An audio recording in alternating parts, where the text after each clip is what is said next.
Good morning and namaskar, dear friends and family. It's indeed a pleasure to see that on this very auspicious day when we are starting the festive season in India, I have the honor, the privilege, and the joy of having my very dear friend, Mr. Imtiazur Rahman, as my guest for this episode of Emerging Future. Before I get into the introduction and the conversation with Mr. Rahman, I'll just lay some ground rules. And before the ground rules, it is, I trust that you are all safe and well at home and or at work, wherever you're going. You have to be very careful. And given that the festive season is there and we will all be tempted to go out, please use all the COVID-19 protocols and follow them and make sure that you're safe and well. Also, for this session, as we have done in the past, if you have any message or observation, please put it in the chat. But if you have any questions, please put them in the Q&A box so that Rahman and I can try and respond to all your questions during the coming 60 minutes. With that, Rahman, welcome. Good to see you here. Thank you so much, Vimal. Thank you. And I also take this opportunity to congratulate you and wish you all the best for Navratri, your family, all our friends and family, and as well as the entire countrymen. Happy Navratri. Thank you very much, Rahman. So before I go, I have to first of all introduce you. I have this long sheet, and you had such an illustrious career. Imtiazur Rahman is the CEO and the whole-time director of UTI Asset Management. He's a science graduate, fellow of Institute of Cost Accountants of India, a fellow of Institute of Company Secretaries of India, certified public accountant, and he and I are actually alumni of the GAMP, the ISP Kellogg program. He also had more than 30 years of experience in management, business leadership, leading change, and forming strategic alliances. He joined the UTI Group in 1998 as part of UTI Investor Technology Services Limited, and then joined UTI AMC Limited in 2003. He was the CFO of UTI Limited in 2005 and onward, and acting CEO from January 2012 to August 2013. In his role as Group President and CFO, he headed the functions of finance, accounts, taxation, information technology. That's interesting. And board-related matters. Mr. Rahman is on the board of UTI International Singapore, UTI International Limited Guernsey, UTI Venture Funds Management Company Private Limited, UTI Capital Limited, IoT Infrastructure and Energy Services Limited, UTI Pharma Fund, UTI India Fund, UTI Rainbow Fund, and UTI Retirement Solutions Limited. Is there anything UTI which is not associated with you, Rahman? May I also add, in the past, he was director on the board of Association of Mutual Funds in India, AMFI, which is a very important organization, and the convener of AMFI Committee on Foreign Investment. He was also a member of the Investor Committee and Capital Markets Committee of IMC and National Committee of Finance of Confederation of Indian Industry. He was also a member of the Working Group for Risk Management in liquid schemes constituted by the SEBI. Prior to joining UTI, he was associated with Sumit Machines Limited, Leasing Finance India Limited, Bells Controls Limited, New India Rubber Limited, and S. Gupta and Company. Amazing, illustrious career. Where do we begin? Thank you so much, Vimal. Thank you. So, for such a elaborative introduction of mine. I don't deserve that. You deserve every bit of it. And now tell me, where did it all start? Schooling, college, and then we get into how you got into the finance field. Very good question. Vimal, as you are an electrical engineer, and we have often spoken about the electrical engineering and your passion for the switchgear. And I had enjoyed the conversation between you, Pawan, and the Manoj and various things. My life is like the transition from the KW to MW. In your electrical engineering, there are the units, kilowatts to the megawatts, right? And the reality is the same. I started my life from KW and I am in MW now. It means I'm a Kumrauli wala. Name of my village where I was born and brought up is Kumrauli. So Kumrauli wala, I have become the Mumbai wala. So KW to MW. That's correct. So I born and brought up in a very tiny village in the district of Darbhanga of Bihar. I completed my elementary educations or up to the middle school in my own village. We are just 2 minutes of walking distance from my home. And then I did my schooling from the nearby another village, which used to be 2 kilometers away from my home and my village. And I used to go walking to attend their schools in the biting cold or scorching sun. I never had a cycle to drive, so I used to go walking. And then after that, after my schooling, I joined the college in the nearby, in my district headquarters. So I did my BSc from my college. And most of the times, almost 90% of time, I used to travel every day from my village to my district headquarters, Darbhanga, to attend my college. I did that. In the process, I lost 3 important years because those days the sessions, the examinations used to run very late.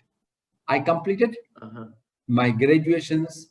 I had different inspirations, but finally, after losing 3-4 years, I landed up in Kolkata. My father used to be there those days in Kolkata. Those days we used to call it Kolkata. And in Calcutta, I did my cost accountancy. I did my postgraduate diploma in computer applications. I didn't enjoy this. And then I did my another education. And I started working there. I started working, learning, earning, learning. This combination went on. And then did my cost accountancy, company secretaryship. And in the meantime, I got married. And that's how then I shifted to the Bombay. So my journey is, then I did my CPA after coming to Bombay. And finally, as you have rightly pointed out, I attended the Kellogg and ISB together, and we had a wonderful time. So thanks God, I'm here, yeah. So tell me, again, a very inspirational story to come from the kind of humble background that you mentioned and the kind of struggles that you would walk to school 2 kilometers each direction. What encouraged you नहीं यार कुछ और करना है, कुछ इसमें आगे जाना है? Because more often than not, we see sometimes people giving up even on themselves. How do you keep yourself motivated? Good question. Vimal, like we hear about the American aspirations. We often hear about the American aspirations. In Bihar, there is a Bihari's aspirations. And what a Bihari's aspiration is. In my childhood, a Bihari will have one of these 3 aspirations. 1, doctor, engineer, or collector. So when I was in my doctor, school, engineer, collector. Doctor or engineer or collector. A Bihari aspiration is like this. So my aspiration was to become an engineer, to do my MBA, and finally to become a collector. That was my aspiration in the life. And that kept me moving. In Bihar, what we had either the Balu understand sand? We had Balu, Alu, and Lalu. right? So we had sand, we had potato, and we had lal. So we had only one options left for any middle class people, lower middle class and middle class people. Get ourselves educated and capture the opportunity. So that is a Bihari's aspirations to grow, become a collector, kept me moving. And that's how I moved on. But good news is neither I could become an engineer, nor I could do MBA, nor I become the collector. So none of these things I could achieve in my life. So that's the question I was going to ask.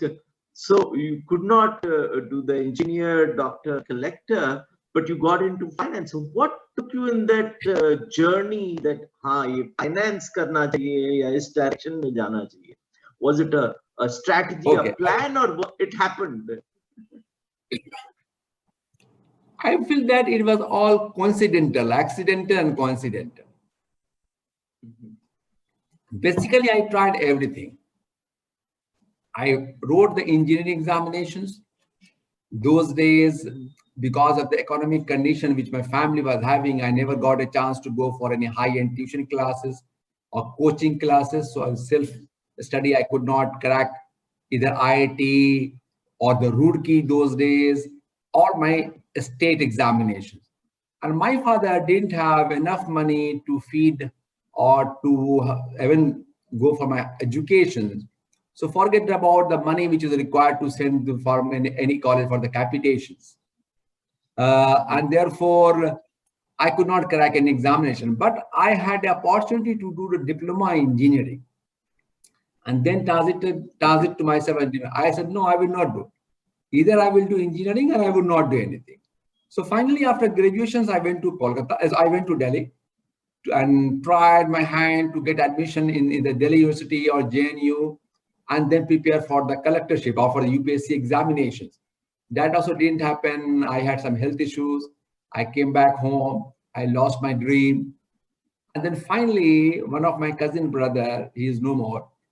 That day, the computer was coming up in the year 1996-97.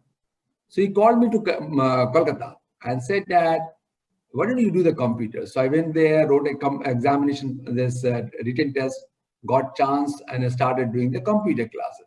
I didn't enjoy this computer world, sitting in front of a screen, typing. I didn't enjoy. So quickly I changed. And then at a particular point of time, I used to live in a hostel of Bihar government hostel in Kolkata.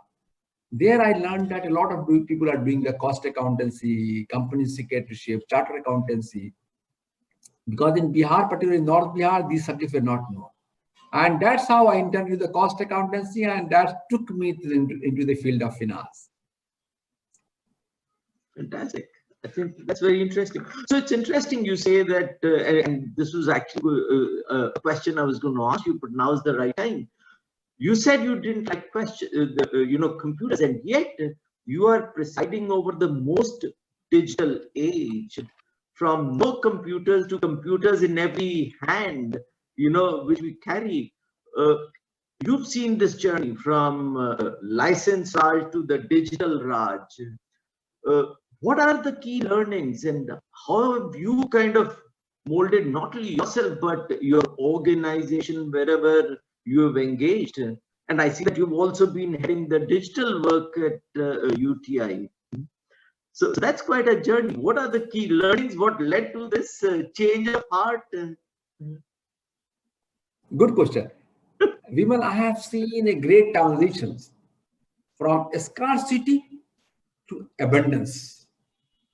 That I have seen.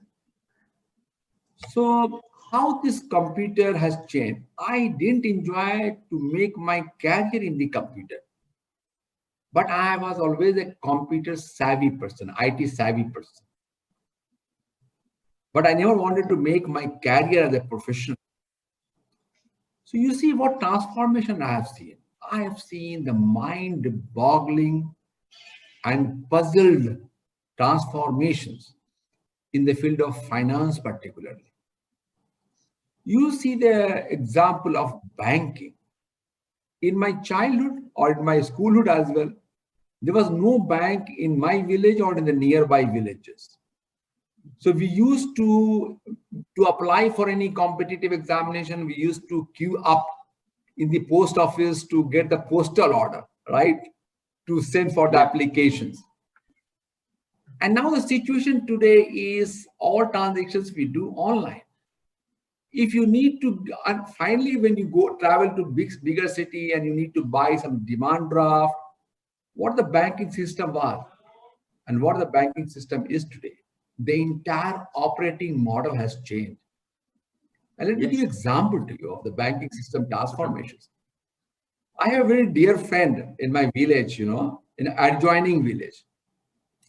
And whenever I had to transfer some money on an immediate basis to my mother, our parent, I used to call him. He works in a bank, but he's a big businessman of my locality. I used to give him a telephone call and I used to tell him, my friend, can you send quickly this much of amount to my parent? And whenever I used to go back, I used to repay the money to him. From there, today, instantly using IMF, instant money transfer, we can transfer the money in fraction of a second. That transformations I have seen in the bank, and that operating model has changed. Go to the system of financing, Vimal, what financing has happened. Earlier, if you want to take any loan or if you want to take the Forex, you used to line up for hours and hours. I have seen that to get a personal loan, it used to be a Herculean task.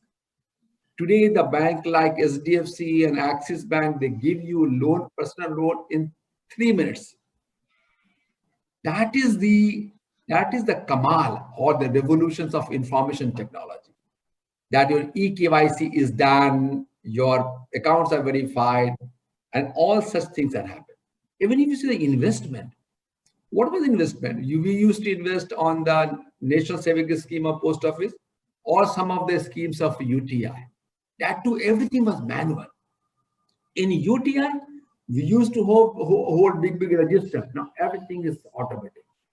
So I have seen the serious transformations in our own operation, in the business model, and technology has played a very, very important role. In UTI has been the early investor in technology, very, very early investor. We used to have the mainframe computer, we used to have VSAT, very early on investment. And we'll continue to invest in digital. That is our thing. But the entire process, Vimal, in the transformation in the financial services, two things have not changed. One is the principle of goodwill and the principles of credit worthiness. These two things have not changed, but the entire technology has replaced everything. But technology could not replace the principles of goodwill and principles of credit worthiness. I think there's an immense learning in exactly, and I think there's an immense learning in what you say, because these are two things which are so qualitative, so human-centric, that they're hard to be taken over by computers. And I think you're absolutely right. This goes closer to the heart, I think. Everything else the computer can do, but goodwill and credit worthiness. And I think for the youngsters who are listening to this, make sure you remember, everything can be digitalized, but these two things should be your personal traits also. I think great learning there. Yes. Raman, tell me nothing. Now, digital transformation we have talked about, but these days I hear very often about artificial intelligence invading the workspace, and algorithms beginning to dictate how we manage finance and how the sale and purchase of financial assets also takes place. What is this whole story with AI? I mean, is it really going to replace the tacit knowledge that human beings have? How does UTI, how do you look at it? These are the reality of the life, and we can't ignore it. Artificial intelligence or the blockchain or anything we see, these are the reality of the life.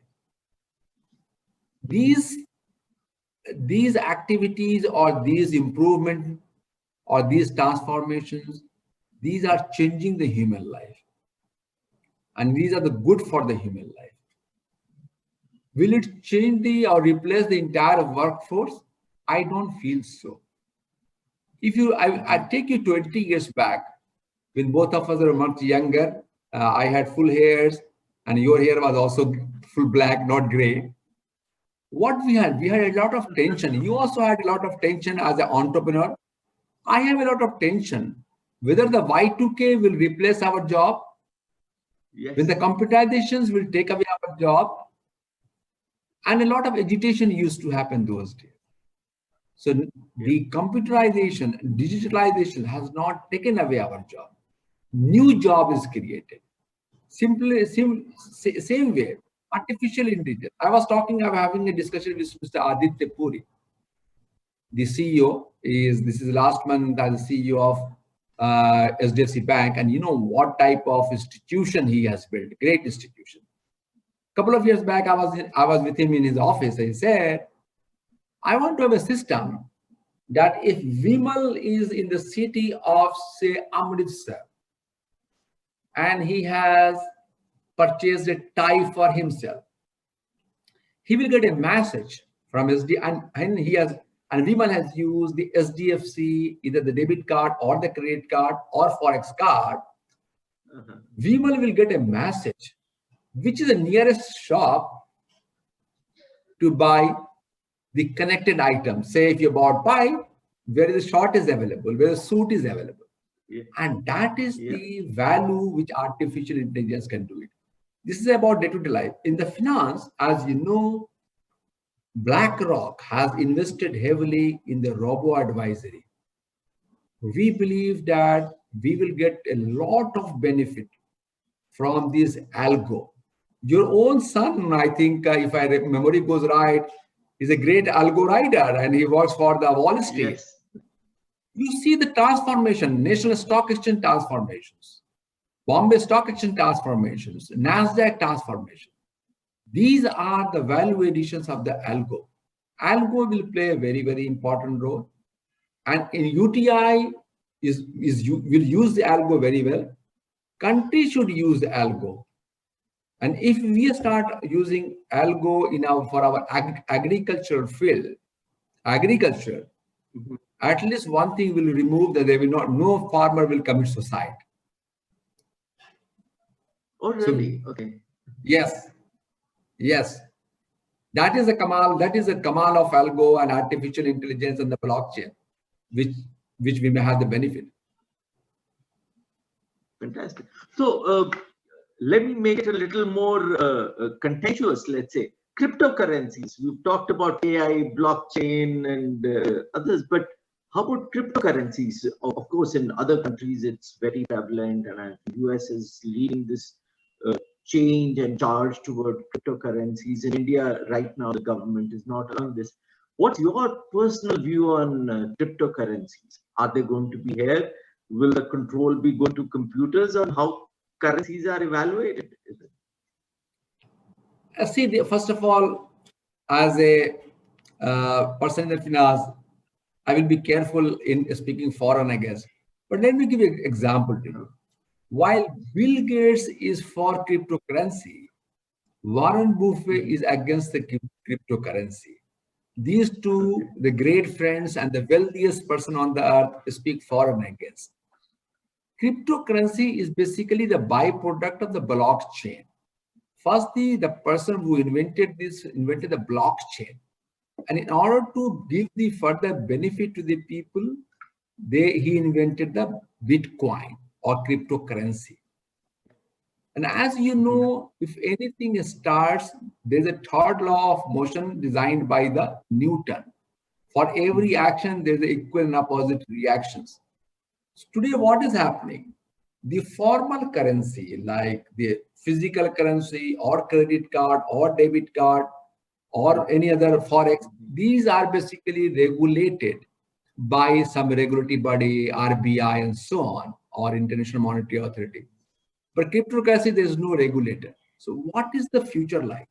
What the blockchain provides? Blockchain will provide the highest level of safety, or you cannot have the cyber problem there. You cannot basically go and attack it. It's so strong. Yeah. But internet has given a lot of facilities to us.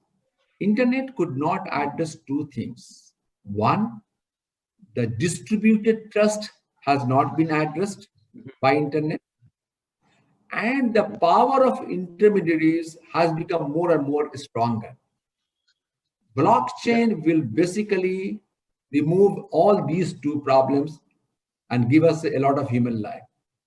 The people say that by 2030, 25% of the currency will be the cryptocurrency. And you see the advantage of, let's see the advantage of this. Since I'm from a village, let me share my own experience to you. Today, if I would do the UTI example, how blockchain will help us, not the cryptocurrency. Today, earlier, it used to take months and months to transfer the money order. It used to take a lot of time. A lot of intermediaries used to get the benefit. My father used to tell me that whenever he went to the post office in Calcutta to transfer the money, he has to pay some money. And I used to pay out after receiving the money. All those things, yes. This electronic money has taken it off. Finished. Yeah. What UTI can get benefited? What UTI can get benefit from the blockchain? We are the 40 AMCs. We have over 4 crores investors. We don't speak to each other. So if Bimal is the investor and he has invested in SDFC scheme, for example, but if he comes to my office, say, Imtiaz, I want to withdraw the money, I can't do anything. I will tell you, go to the camps of, or which is a registrar of SDFC, or go to the SDFC office and do it. But if I go to a blockchain, you need not to go anywhere, because there is a prevalence of the trust between SDFC. So cryptocurrency is definitely a future, but it has to be regulated. You can't live in the unregulated world. Once the world comes together and find a framework, then cryptocurrency will definitely see a big future. Very interesting. But so that means regulatory framework need to be in place. Okay. Yes. So if I understand correctly, you're saying that blockchain has a lot of value and blockchain will continue to bring value to society.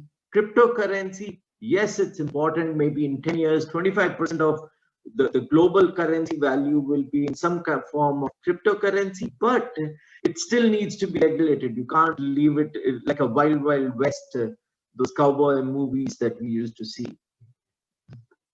Because trust is not there. What is the problem there? Why the country are banning it? Because the cryptocurrency, you don't know that the details of the transactions. And this cryptocurrency has been used in the past, as you know, to fund the terrorist money. Right? Yeah. There's the proof, evidence like that. How a country will use a currency which is not used for the good of the human? Currency is designed for the well-being of human. A currency cannot be used for the anti-social, anti-country activities. So regulation has to be there. I will support if the regulation is in place. Wonderful. Very well said. I think regulation is required also to make sure that it cannot be fully unregulated, where it can end up being against the society itself, which it is meant to serve. Now to change track slightly and come to another thing which I know you've been very passionate about, which was the recent IPO, one of the biggest IPOs, also a very successful IPO. In pandemic days, when companies have been postponing all their decisions, for our listeners who may not be aware, just at the beginning of this month, end of last month, early this month, UTI AMC had an amazing IPO, did exceedingly well, and of course it's all over the newspapers. Even when you were taking the decision a few months back, okay, let's go ahead, this should be the date, I would be very nervous to choose dates within the pandemic days. What led you to say, ye aajkal karte hain, let's go ahead with it? Very good question. So can I share some couplet with you? some Urdu couplet, or it is not the Urdu couplet, it is generally a very good couplet is there. ये मत कहो खुदा से मेरी मुश्किलें बरी हैं, ये मत कहो खुदा से मेरी मुश्किलें बरी हैं, इन मुश्किलों से कह दो मेरा खुदा बरा है. So when we started, beautifully when said. we started, we never saw that, I knew that it has got in, regardless of pandemic and no pandemic. Launching an IPO in itself is a very big activity, as you know it very well. Yourself and entrepreneur, Yes. you know this a bit far, but I. So this particular 2 lines kept me moving ahead. God is there, man. I've got a friends and well-wishers now who will help. Our second point is very important. And second point is, अग्नि में तप के सोना, अग्नि में तप के सोना है और भी निखरता, और दुर्गम को पार करके कोई हिमालय चढ़ा है. Unless you take the rough path, you can't reach to the Himalayas. So UTI AMC's IPO was not the ordinary IPO. It is the oldest mutual fund of the country, 55 years old, a lot of historical issues, a lot of complications. But I knew that it was not easy. And we were trying in 2007. But I had one firm belief, which I draw a lot of inspirations from the holy books like Bhagavad Gita or Quran. And I said, no, move on. God is there, friends are there to help. And you know, my wife says a very beautiful couplet to me when I said about Agni mein tap ke sona hai aur bhi nahi karta.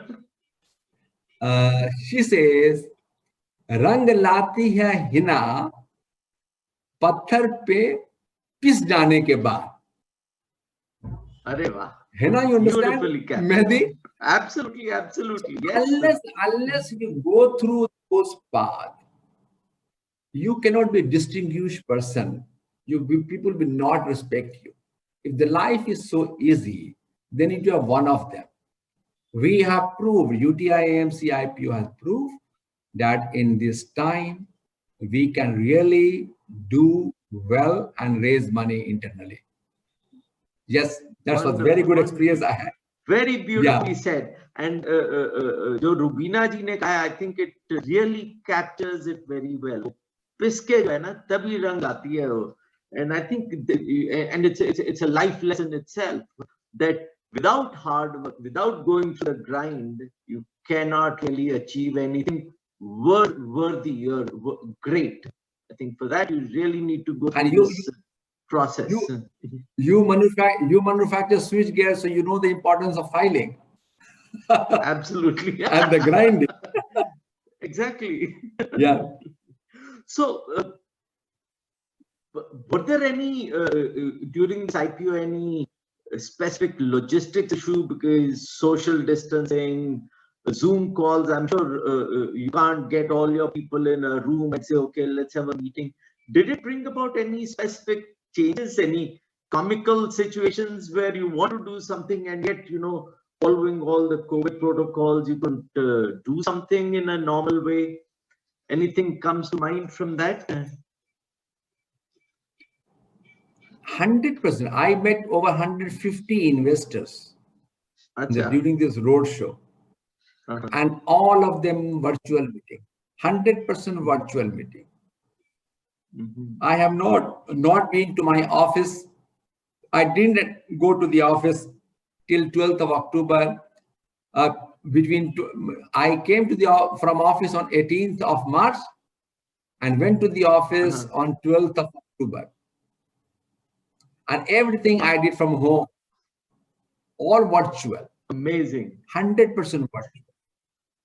So you really utilized the COVID times for all your work from home, planning and working, organizing, and everything related. Fantastic.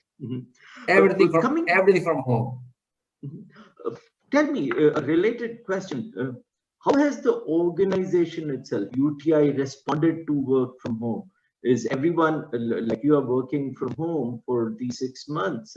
I guess all your teams everywhere, has it brought about any unique challenges? Do you see a new normal emerging from this whole pandemic experience for your organization and you?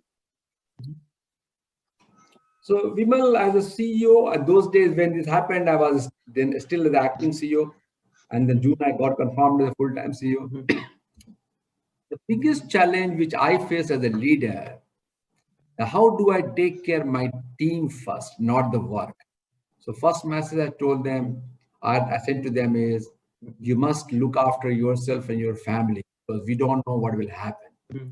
So we went for 100% lockdown, complete office. Though financial services was allowed, 5%, 10%, 25%, we completely closed down our office and started working from home. As I mentioned to you, UTI was the early investor in technology. So, and therefore we have very strong infrastructure, very strong infrastructure. The biggest challenge was for us, how do we do the day-to-day trading? Because in day-to-day trading, we need to stay connected with so many brokers, regulatory requirements, and whatnot. B, how do we take care of the investor? A lot of investors will come to redeem money because they need the money. Let me share with you, we executed 100% of our transactions in a more efficient way, flawlessly, and paid the money to the investors or received their applications. Each and every transactions which is related to investment, we did from home. Not only that, I'm very happy to know, we were transiting from an application, our investment application, to the Bloomberg. And the entire transactions we did while sitting at home. Wow. So today my fund managers, they operate the Bloomberg while sitting at home. So I want large team of investment professionals. They work from home. So this has been a big challenge for me personally.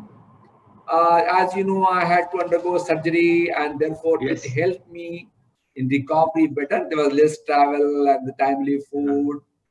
But do I enjoy working from home? No, I don't enjoy working. We are so exactly. We like the people contact.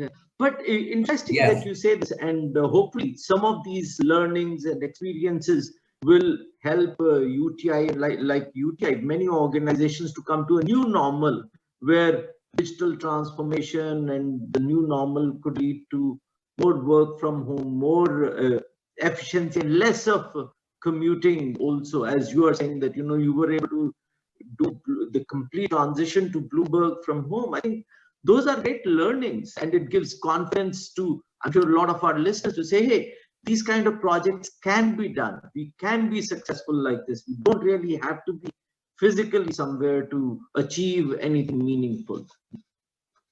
Wonderful.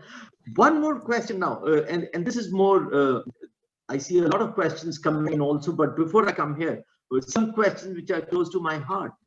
Of course, you've given two beautiful lessons already, the value of hard work, and more jo ghiske hina ka rang nikalna jo hai. I think that's a great message for the youngsters. The second one is earning and learning. It's not that one phase finishes, the other starts. That earning and learning go hand in hand, and perhaps for the entire life this happens. Any other message you would like to give to youngsters, that think of life like this, or think of this kind of an experience? If you permit me, I will share with you a story, which I'll pass on to my children. I also have 3 youngsters at my home. My daughter, 24. My 2 sons, one is 22 and a half, another is going to be 17 and a half. In my first inning of acting CEO in 2013, early part of 2013, January or February 2013, I had a meeting with Mr. Mukesh Ambani. Business meeting, of course. So my office sent a request to his office for a meeting. I met him. So I went to meet him. And this is an important message. That day, the Mantralaya of Mumbai Secretariat had a fire. His office kept on calling to my office. Is there any difficulty? Is my office can help Mr. Rahman to come to Mr. Mukesh Ambani's office? You see the warmth. You see the warmth. What is my status? I was the acting CEO in one of the AMCs. And it's a Mukesh Ambani, chairman and managing director of a very large and liked corporate. I went to his office. Someone was there to receive me at the gate of the building. They took me up, made me comfortable, offered me tea, coffee. And I was waiting in a waiting lounge. Mukesh by himself came from his office, received me, and took me to his own meeting room personally. And after the 30 minutes meeting, he came up to the lift and gave me the wonderful send-off. You see the humility, humbleness of such a big man. And that has been a great learning to me personally. Now, how do you basically leave an everlasting impression on anyone? That is the greatest message. And during this 30 minutes of conversation, what more I learned is about his vision, big picture, right? So message to the youngster is have a very, very big and clear vision, dream big, be humble, and must maintain the relationship of your parent very well. That will come very handy in the time of crisis and the emergency. So what I tell to my children, they have 4 important ingredients with you. Number 1, be confident. You need to be always confident and have confidence and faith in yourself. Always do the thing which is right. If you are a student, you need to work hard. If you are work in the office, you need to work very hard. So do the right thing. Always be in the right side of the law. You are confident, you have performed very well, you are always the right side of the law. Still the outcome may not be positive. Have patience. And if you have these 4 elements and ingredients with you, you may have temporary setbacks, but nobody can defeat you in the long term. These are the 2 important messages which I give to youngsters. And I do this to my children. Very beautifully captured. Thank you, Rahman, for sharing this very, very, I think, distilled from your wisdom, from your experience and whatever you've inherited from your parents. I think very beautifully captured message. I see also a lot of questions and comments also coming. Of course, I have to say this, that people feel inspired listening to you. I see a message coming from a friend who says, this is really a great conversation. Just 10 minutes of the conversation, we see a life of purpose. That is to you, so thank you so much. Let me go to the questions, and I request all our listeners also, please post your questions here in the Q&A section. If you have any compliments, questions, or a counterpoint, please share those also so that it can be part of this conversation. So let me come to the first question. Okay, this is interesting. It's going to challenge you. The Indian economy has been challenged by 3 P's, namely the pandemic, population, and pollution. Can you, sir, suggest a potion to get rid of the above 3, or how do we balance between these? What is the second one? Pandemic, population, and pollution.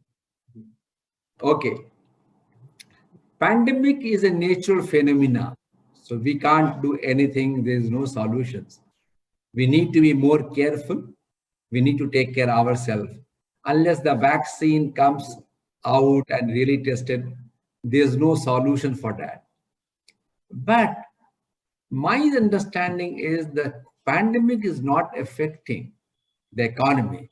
It's a fear which is affecting the economy. And therefore, I will invite this person's attention that if you see the September data, many sector has gone back to the March number or February number. That is very encouraging.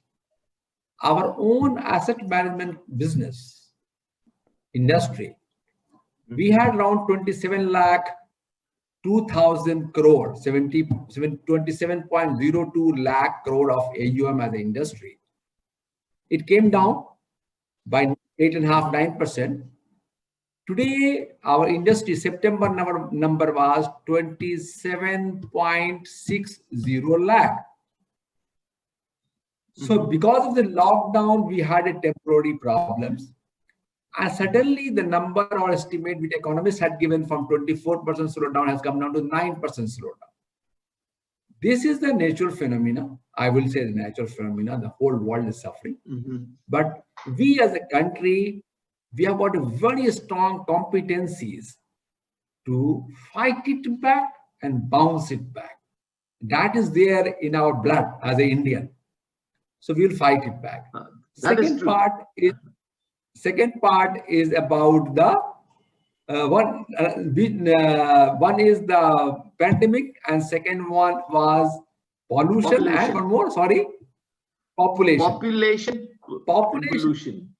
Okay, population is indeed a problem for our country. All right, but I used to let me give a lighter moment also. I used to tell my friends that a wealthy person has one child. A person who can't afford has 11 child, right? So this is the biggest contradiction. Population is the issue, but I have a thought process on this. If each one of us decides today that not a single Indian child, regardless of the community, religion, caste, creed, state, if we decide that we will make each and every Indian educated, I believe that what we will do, Europe is having aging populations. We will replace with our hard work ability and intellect and ability to speak English and apply mathematics. We can replace the entire Europe retiring and old forces. I strongly have faith that days are not far where Middle Eastern, the entire Middle East, which is the shambles now, will economy or the country will revive back. What India has, I don't feel any other country we will have, is about our soft power, our ability to hug somebody, our ability to take the arms around. We will capture that job opportunities going forward. So far population is concerned, we rich people like you and me, we need to come out, and let's not go the typical philanthropy style. But can we decide that we will capture 5 children, 6 children, 10 children, educate them, and give them a direction? Our population, which we feel as really a problem, will become. So far population is concerned, we need to take a stop. What are we doing? I see that we ourselves are creating population, these pollutions. So we need to be more disciplined. if we go to Singapore, we don't lit anything. But in our own country, while traveling in the BMW car on the highway, we just open the gate. So it's all about our own doing. No government can do anything. You're so right. Yes, that is my take on a lot of questions, a lot of comments also coming in. A lot of people totally resonating with the thoughts you are sharing. Raman Multani says, very well said, and it's very true also. Let me come to the next question, and here's an interesting one. the FDI, foreign direct investment, is very important to the country, and as we are growing, we need more of that. What can we do as a country, as a nation, not just as an organization, UTI, but as a nation? What can be done to attract more FDI? See, India will continue to grow. India as a country will attract a lot of foreign investments. But one thing which we as a government and the country need to do is to demonstrate our legislations, particularly our tax practices. It has to be consistent. It can't be retrospective. Thanks to Supreme Court, they have given a very good decisions about the Vodafone. So we need to basically be very, very predictable. The foreign investors should have a prediction that this country, whatever we invest, our money is safe, repatriation will be easy, and we will get the benefit. The FDI will not come as a charity, Vimal. They are the investor, and they would like to invest it. But my sense is, the way world is moving, Europe and USA, the yield will go down to the negative. And we as a country, our yield will be positive. So if we basically manage our currency and Forex well,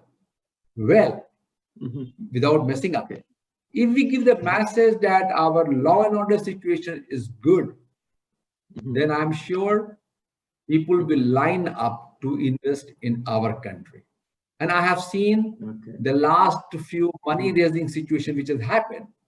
The people were there ready to invest. The State Bank of India raised the money. Yes Bank raised the money. SDFC raised the money. SDFC Bank raised the money. Axis raised the money. ICICI raised the money. And all those money came from the foreign people.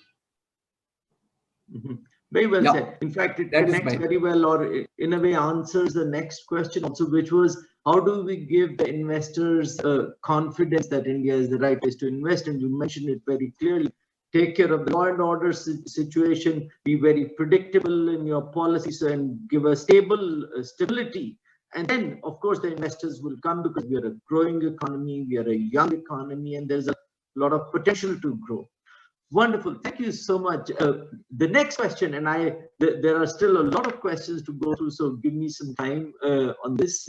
Maybe we will extend this session. I know less time left, but we maybe by another 5 or 10 minutes. This question comes from another very dear friend, Praveen, who says, how have you promoted ethical behavior and uprightness amongst your UTI and banking community in light of recent happenings with one after the other, several scams coming up and visible, between kind of nexus between some institutions and the business community? How do you see this, and how have you reinforced within UTI a kind of ethical behavior, rectitude, and uprightness? Good point. I can't speak about other organizations. I can speak about myself, and I can speak about my organizations, UTI, and our associates, subsidiaries and associates. Vimal, it has to be led by example. This is very important. These type of ethical practices has to be led by example. So what we do in UTI, in my address to my team, generally I use the Holy Scriptures to tell the team about the honesty, integrity. For example, I was addressing the entire country yesterday. What did I do? What did I tell them? That not a single Indians or anyone has confirmed to me that when Bhagavad Gita was revealed, someone says 10,000 years ago, so infinite. Someone says 5,000 years ago, so infinite. No, we don't know. But it is such a holy book which says there are three gateways of hell: lust, greed, and anger. In financial services, the lust and greed are very prevalent. Keep it away. Don't try to become rich by having unethical practices. It will not happen. What UTI will do, UTI will feed each individual and meet the need of my colleagues, my employees. I can't fulfill your need. So in my communications to the team, what we do, we always tell them that always be on the right side of the law. That is a arid thing. We have one of the best in class audit process. We are the only company in the country where we started way back in 2005, 15 years back, that our NAV, before we published, it's first audited, then we publish. That brings the authenticity in the system. So best in class governance structure we have blessed, but it is not on paper. It is on letter and spirit. I'm happy to share with you that in last 17, 18 years, we have not received any notice from the SEBI or any regulator. I don't have any dispute with income tax. I have no dispute with the regulator. And I don't have any dispute with my investors as well. It has to be led by example. The leader has to be honest.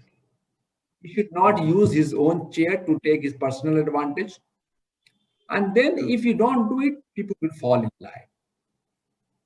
That is how we do it.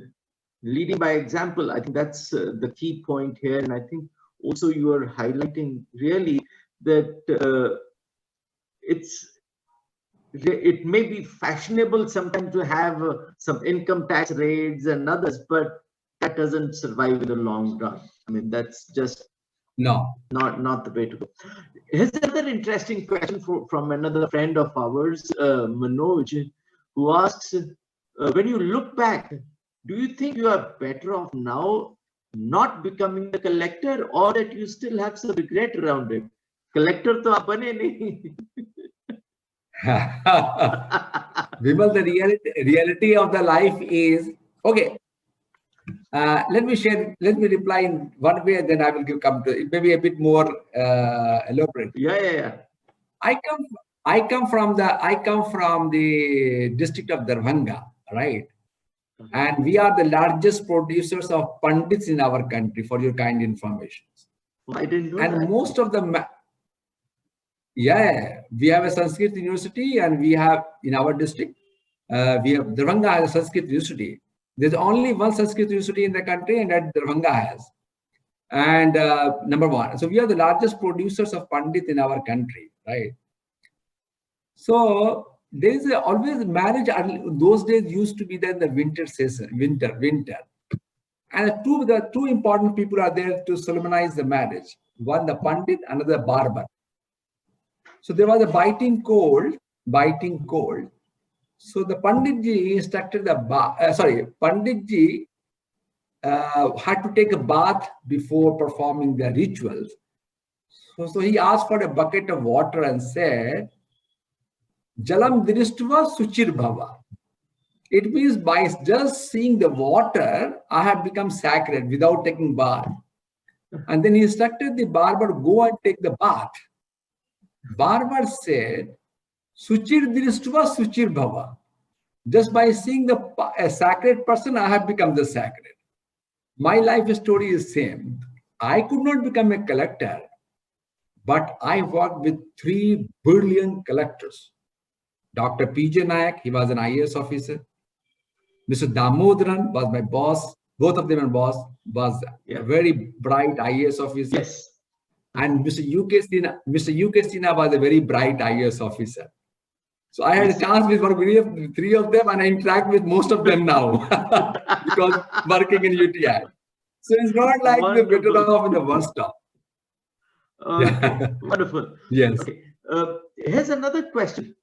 How do you strike the balance between patience and ambition, which is requiring more action, especially in these kind of volatile, uncertain times that we are living through. Is too much of dependence on technology harming sometimes the analytical ability, the sixth sense with which you work? So perhaps there are two questions to it. How do you balance between patience, which says ke dheeraj se chalo, and ambition, which may sometimes say, okay, run faster and faster? This is the first question. The second question is, have you perceived any negative aspects of this whole digital transformation also? See, if we have no ambition in the life, then there's no life. Every day, the new cells are generated in the body that keeps us moving. So we need to have differently our ambition, and then it gets translated into the mission, and you continue to move on. So far as patience is concerned, I think regardless of the situation, as I have narrated out from the earlier, regardless of whether you are in a position to achieve your ambition or not, but if you really follow the law of attractions and maintain your patience, you will achieve that. And let me give you my own example before this one. After joining UTI, I never prepared my CV to seek a new job, right? So let me just tell you, when I did my cost accountancy in way back in 1991, those days, the three dream institutions used to be there for any finance professionals. Only three: UTI, IDBI, and IFCI in the financial services field. So I used to have a dream then that one day I will become the executive director of either of these three institutions. So that was a dream I had, and I became very early on. I never had a dream that I will become a CEO of UTI. So therefore, it took me longer time to become a CEO of UTI. Otherwise, I could have become 7-8 years back. So without ambitions, you can't go anywhere.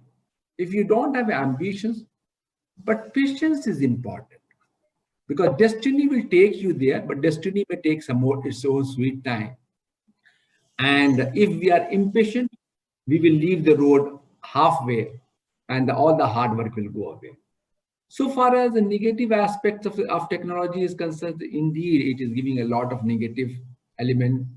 Like you see, some of the fringe element will float the negative news that disturb the society, that disturb the community. But we need to see whether it is more beneficial to us or less harmful. So we need to use our own intellect to distinguish between the right and wrong, and between what is right and what is more right. So whatever we do, with every good things, some bad things will always be there. So since my blood group is B positive, so I'm concentrating the more positivity of the digital and electronics rather than seeing the negative side of it. Wonderful. I think we share the same blood group there.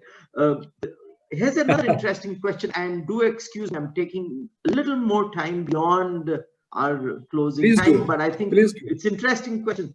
A very nice question from a young professional, Anushka, who's asking, since you have worked in various domains and streams, what are the challenges of changing one stream of work to another? For example, before you joined UTI in 1992, I guess, you were in several other organizations, manufacturing organizations and others. So what led to change? How does one decide, okay, it's good to change, it's not good to change? The comfort of staying or the discomfort of staying, and the uncertainty of changing one stream. How do you guide that? It is very simple. I think your body, your mind gives you a signal that it is a high time to leave it in organizations. For example, if anybody falls sick, body gives a lot of signals. So in any professional life, you will get a lot of signals which God sends you. You are not there because of your own choices. For example, your children, they don't work with you. You are yourself as a big entrepreneur. They would have chosen to work with you. So when you go there, your God takes you somewhere. So you get a lot of signals. You need to have a basically intellect to catch the signal. Let me give you my own example. When I started my life, I was only working to earn to get my education. I was not trying to make my professions in any way. So I joined one organization. I had to earn enough money to basically fuel my education and to support my family back home to my parents. I was not married then. I used to send a lot of money from Kolkata to my parents. And then I went to one organization, I sent another organization. Every time I got a signal, it's time for me to leave here. Otherwise, I will not grow. That message, if you're honest, if you want to misuse your positions and you want to just become complacent, you will never get a message. And God says, okay, you are fit for only here. So as in the previous question, ambition. If you have ambition, so you must outline your ambition. Whether this particular company is helping you to basically achieve your goal or not, you will get a signal. And go as per your signals and destiny will take you there. So since 1990, yeah, in 1998, I joined UTI. I didn't join UTI to make career in UTI. I wanted to do CPA, so I joined UTI. I knew that this organization will help me in getting the CPA degree because I used to and I was required to have the visa of US. And when I was going, the 2611 happened, right? So it was so difficult for a person carrying the name of Imtiazur Rahman to get a visa and go there. It's only because of UTI name I got a visa, went there, and now I'm a CPA, right? So indication of signals you get, you need to be smart enough to capture the signal.